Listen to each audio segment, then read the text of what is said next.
बर्फ से ढके जंगल में एक नन्हा भालू बबलू रहता था।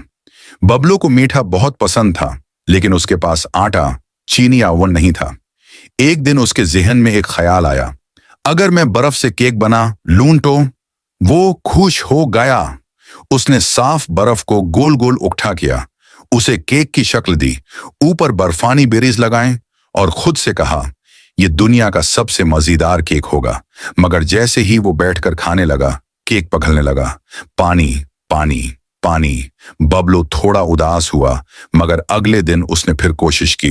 इस बार उसने बर्फ से 2 मंजिला केक बनाया और फिर वो भी पिघल गया। तीसरे दिन उसने दोस्तों को बुलाया, सबने मिलकर केक बनाया, बर्फ से खेला और खूब हंसे। शाम को जब सब वापस जा रहे थे, बबलू ने मुस्कुराकर कहा, केक तो पिघल गया, मगर मजा बहुत आया।